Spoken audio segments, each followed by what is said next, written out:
అన్నారు ఈ పంచాయతీ ఏంటి? ఇప్పుడు ఈ లక్ష్మణ్కున్నంత తెలివితేటలు కూడా లేకే ఇట్లాంటి పని జరిగింది. ఇప్పుడు అవన్నీ తేలుస్తున్నారు. ఇప్పుడు అన్ని ఫైల్స్ అన్ని రికవరీ చేసే పరిస్థితి ఉంది.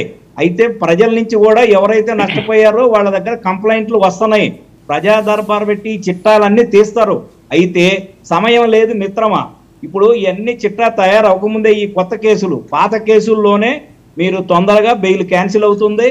మీరు సుబ్బారెడ్డి, విజయసాయి రెడ్డి, మరి పెద్దిరెడ్డి రామచంద్రారెడ్డి ఈ నలుగురిని అరెస్ట్ చేసే పరిస్థితి ఎప్పుడైనా ఏ నిమిషంలోనే జరుగుతుంది. అన్ని ఆల్రెడీ కేసులన్నీ ప్రిపేర్ అయ్యి ఉన్నాయి, కేసులన్నీ తయారవుతున్నాయి. దాని మీద ప్రత్యేక దర్యాప్తు బృందం దర్యాప్తు చేస్తుంది. ఈ ఇంకా కొత్తగా పవర్ ప్రాజెక్టులో కానీ ఇంకా వేరే ఏదైతే వైజాగ్లో ఇంకా పెద్ద చిట్టా ఉంది. ఇంకా అవన్నీ కూడా వైజాగ్లో కూడా ప్రజా దర్బార్ పెట్టి కమిషన్ పెట్టి ఒక జడ్జి గారిని పెట్టి అక్కడ అన్ని కంప్లైంట్లన్నీ ఆడ ల్యాండ్ గ్రాబింగ్ విషయాలన్నీ కూడా సేకరించడానికి మనం రెడీ తయారవుతున్నాము. ఈ విషయాలన్నీ క్లియర్ అయ్యే తలికి ఇక మీరు ఏ పార్టీతో పొత్తు పెట్టుకున్నారు, ఏం పునర్నిర్మాణం చేస్తారా, లేకపోతే ఎన్డీఏలోకి వెళ్తారా, మరి ఇండియా కూటమిలోకి వెళ్తారా, ఇవన్నీ అంత సమయం లేదు. ఎందుకంటే ఇప్పుడు ఇవన్నీ కేసులు అన్నీ మరి క్లియర్ చేసే బాధ్యత ఫాస్ట్ ట్రాక్ కోర్టులు పెట్టి రెడీ అయిపోయినాయి. అవన్నీ ఆగస్టులోనే ఇవన్నీ క్లియర్ అవడానికి అవకాశం ఉంది.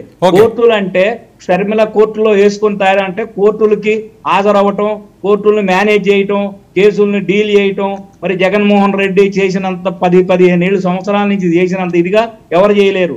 అందుగురించే ఆమె రాజకీయ పోరాటం ఆమె చేసుకుంటే పబ్లిక్ లోకి వెళ్ళింది, ప్రజలలో ఉండ వాస్తవాలన్నీ చెప్పుకొని బెంగళూరులో స్కెచ్ వేస్తున్నారట. మీకేమైనా ఇబ్బందా? పునర్నిర్మాణం వినండి ఇండియా కూటమిలో చౌదరి గారు, వినాలి మీరు. ఎన్డీఏ కూటమిలో ఉన్నాం. వినండి చౌదరి గారు. ప్రతిదీ చంద్రబాబు నాయుడుగా అంటగట్టి మరి ఏదో లబ్ధి పొందాలని చూడటం అనేది చౌదరి గారు ఆమె ఇండియా కూటమిలో ఉంది. చౌదరి గారు వినాలండి, వినండి ఒక్క నిమిషం. మరి రాహుల్ గాంధీ చౌదరి గారు అదే చెప్తున్నాం. వినండి. బెంగళూరులో స్కెచ్ చేస్తున్నారట, పునర్నిర్మాణం చేస్తున్నారట, చాలా స్ట్రాంగ్ గా రాబోతున్నారట. భయం వేస్తుందా మీకు? ఎస్, బెంగళూరులో స్కెచ్ పార్టీ పునర్నిర్మాణం కాదు. రాష్ట్రంలో విధ్వంసం చుట్టి ఎట్లా పెట్టుబడులు రాకుండా అడ్డుకోవాలనేది నిన్న మొన్న పేపర్లో పొంకాలుగా వచ్చింది. అందుగురించి ఏంటంటే ఈ స్కెచ్ దేనికి దారి తీస్తుందోనని ప్రతిపక్షాలు, కేంద్రం, ఈడీ అందరూ కూడా తయారయ్యారు. వాళ్ళందరినీ ఎక్యురేట్ చేశాము. ఇప్పుడు మీరు యాక్షన్ లోకి వెళ్ళకపోతే రాష్ట్రం అతలాకుతలం చేసే పరిస్థితి ఉంది. దీనికి బాధ్యత మీరే వహించాల్సి వస్తుందని మేము దానిని స్పీడప్ చేయడానికే చూస్తున్నాం. ఓకే కృష్ణాంజలి గారు, ఏంటి పెద్దిరెడ్డి గారి ఎపిసోడ్ ఇక్కడతో ఆగదు, అది జగన్మోహన్ రెడ్డి గారి వరకు కూడా వెళ్తుంది. చాలా కీలకమైన ఆధారాలు లభించినాయి. ఇది భారీ కుంభకోణం, కోట్లాది రూపాయలు సంబంధించి జగన్మోహన్ రెడ్డి పర్మిషన్ లేకుండా ఏం చేయలేడు ఆయన ఒక్కడే. ఒక్క నిమిషం అండి. మదనపల్లి ఫైల్స్ అనేటువంటిది చాలా సీరియస్ వ్యవహారం అనేటువంటిది ముఖ్యమంత్రి చంద్రబాబు నాయుడు రెస్పాండ్ అయినటువంటి తీరుగా కానివ్వండి, డీజీపీ అక్కడికి వెళ్ళటం, సిఐడి చీఫ్ వెళ్ళటం, పలు దఫాలుగా మొత్తము సోదాలు హైదరాబాద్ దగ్గర నుంచి ఆంధ్రప్రదేశ్ లో ఉన్నటువంటి పెద్దిరెడ్డి అనుచరులు వీళ్ళందరి మీద సోదాలు చేయటం, ఇవన్నీ కూడా ప్రభుత్వం చాలా సీరియస్ గా తీసుకుంది. ఒక అంశం మాత్రం మీరు గమనించండి, ఆల్రెడీ వైసీపీ ఓడిపోయిన తర్వాత గత ప్రభుత్వ హయాంలో జరిగినటువంటి అక్రమాలకు సంబంధించినటువంటి ఆ ఫైల్స్ 28 రకాల మొత్తం సబ్జెక్టులకు సంబంధించినటువంటి ఫైల్స్ తగలబెట్టినటువంటి సమయంలో పాత ఆర్డీఓలు, అదేవిధంగా ఇప్పుడు ఉండేటువంటి రెవెన్యూ అధికారులు, ఇప్పుడు ఉండేటువంటి పోలీసులు, వీళ్ళందరి పాత్ర ఉందని ఇప్పుడు ప్రాథమిక దర్యాప్తులో వచ్చినటువంటి అంశం అండి. కాబట్టి పెద్దిరెడ్డి రామచంద్రారెడ్డి పాత్ర అనేటువంటి అంశం అనేటిది ఇది కేవలం చిత్తూరు జిల్లా లేకపోతే ఇంకోటో కాదు, దాదాపుగా రాష్ట్రం అంతా కూడా మరి మైన్స్ మిగతా అంశాల్లో ఆయనకే మొత్తం బాధ్యతలు చెప్పినటువంటి పరిస్థితి ఉంది కదా. అందుకని ఈ కేసులో ఏదో జగన్మోహన్ రెడ్డి వస్తారని, ఈ కేసులో జగన్మోహన్ రెడ్డి లాగుతారని అనుకోవాల్సిన అవసరం లేదు. ఈ ప్రభుత్వం ఎక్కడ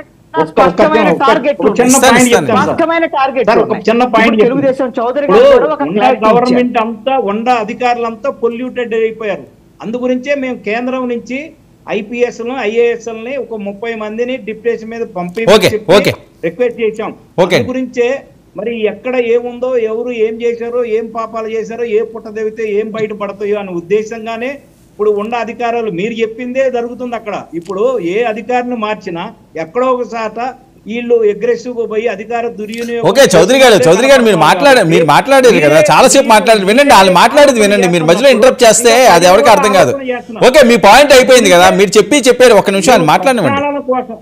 కృష్ణాంజలి గారు, ప్రక్షాళన కోసం 30 ఇక్కడ మంది వర్మ IAS, గారు, IPS అధికారులు ఎందుకని ఈ ప్రభుత్వానికి చాలా క్లారిటీగా ఎవరి మీద ఏం కేసులు ఏంటి అనేటువంటి దాని మీద స్పష్టత ఉందండి. ఇప్పుడు చౌదరి గారు చెప్పిన దాంట్లో కూడా మేము భూములకు సంబంధించినటువంటి కుంభకోణాల మీద సిట్టింగ్ జడ్జితో కొనో లేకపోతే హైకోర్టు రిటైర్ చేస్తాం, మేము ఇవన్నీ సిట్లు వేస్తాం, ఇవన్నీ కూడా ఇవన్నీ క్లారిటీ ఉంది. మీరు గమనించండి, ఇటువైపున చిత్తూరు జిల్లా, ఇటువైపు పెద్దిరెడ్డి, అదేవిధంగా చెవిరెడ్డి భాస్కర్ రెడ్డి, మోహిత్ రెడ్డికి సంబంధించినటువంటి అంశాలు. అదేవిధంగా మీరు ఉత్తరాంధ్రకు వచ్చేసరికల్లా ఇప్పుడు వైవి సుబ్బారెడ్డి కానీ విజయసాయి రెడ్డికి సంబంధించినటువంటి భూములు కుంభకోణాలకు సంబంధించినటువంటి వ్యవహారాలు కానివ్వండి, అదేవిధంగా కృష్ణా, గుంటూరు, ప్రకాశం జిల్లాలకు సంబంధించినటువంటి దాంట్లో బాలినేనికి సంబంధించినటువంటి వాళ్ళ దాంట్లో కూడా భూముల సంబంధించినటువంటి కుంభకోణాల మీద ఒక సిట్టు వేస్తున్నారని, ఇలాగా ఎక్కడికక్కడ క్లారిటీగా అందరి నాయకుల మీద ప్రభుత్వము స్పష్టమైనటువంటి ఆధారాలు సేకరించి కేసులు పెట్టబోతుంది. జగన్మోహన్ రెడ్డి మీద ప్రత్యేకంగా ఒక క్లారిటీ ఉంది. ఏంటి అని అంటే మద్యం నేరుగా జగన్మోహన్ రెడ్డి వ్యవహారమే కదా, వేరే వాళ్ళకి అవకాశం ఇవ్వలేదు ఆయన. అదే విధంగా ఇసుక వేరే వాళ్ళకి అవకాశం ఇవ్వలేదు. అదే విధంగా అప్పులకు సంబంధించి ఆ డబ్బులకు సంబంధించినటువంటి విషయంలో దుబారా, వీటికి సంబంధించినటువంటి అంశాలు ఇవన్నీ కూడా తర్వాత ఎవరైతే తన అనుయాయులకి మొత్తము కాంట్రాక్ట్లు ఇష్టారాజ్యంగా కట్టబెట్టినటువంటి అంశాలు, ఇవన్నీ మొత్తం జగన్మోహన్ రెడ్డిని నేరుగా ఆ అంశాల మీద అతని మీద ఆధారాలతో సహా కేసులు పెట్టాలండి. కాబట్టి ఇవన్నీ కేసులు పెడతారండి. కేసులు పెట్టి ఇప్పుడు మీరు ఒక్కసారి గమనించండి, జగన్మోహన్ రెడ్డికి ఒక క్లారిటీ వచ్చేసి ఉండాలి ఇప్పటికే. ఎందుకు అంటే కేంద్రంలో ఉండేటువంటి బీజేపీతో గతంలో ఆయనకు మంచి సంబంధాలు ఉన్నాయి, ఇప్పుడు ఆ సంబంధాలు తెగిపోయినాయి అని స్పష్టత అర్థమైంది. ఎందుకు మనం ఢిల్లీ వెళ్ళినప్పుడు ప్రధానమంత్రి నరేంద్ర మోడీ రెస్పాండ్ అవ్వాలా, హోంమంత్రి అమిత్ షా రెస్పాండ్ అవ్వాలా, వాళ్ళని అడిగారు, రిక్వెస్ట్ అడిగి మేము కలుస్తామని. వాళ్ళు రెస్పాండ్ కాకపోవటం కాదండి, ఒక లోక్సభలో అదేవిధంగా రాజ్యసభలో 15 మంది ఎంపీలు ఉన్నటువంటి ఒక పార్టీకి సంబంధించినటువంటి ఆ పార్టీ అధ్యక్షుడు ఢిల్లీలో ధర్నా చేస్తుంటే రాష్ట్రపతికి సంబంధించినటువంటి అపాయింట్మెంట్ అడిగితే రాష్ట్రపతి అపాయింట్మెంట్ కూడా కేంద్ర ప్రభుత్వం ఇవ్వలేదండి. దీన్ని బట్టి అర్థం చేసుకోండి, చాలా కఠినంగా వ్యవహరించబోతుంది బీజేపీ జగన్మోహన్ రెడ్డి విషయంలో. కాబట్టి ఇప్పుడు చౌదరి గారు చెప్పినట్టుగా పాత కేసులు బయటకు వస్తాయి, కొత్త కేసులు బయటకు వస్తాయి. మరి జగన్మోహన్ రెడ్డిని ఎన్నాళ్ళు లోపల ఉంచాలనుకుంటున్నారు ఏంటి అనేది భవిష్యత్తులో చూడాలి. దీన్ని ఎలా ఎదుర్కొంటారో చూడాలి. కృష్ణాంజలి గారు, దాసరి కిరణ్ గారు మళ్ళీ జాయిన్ అయ్యారు.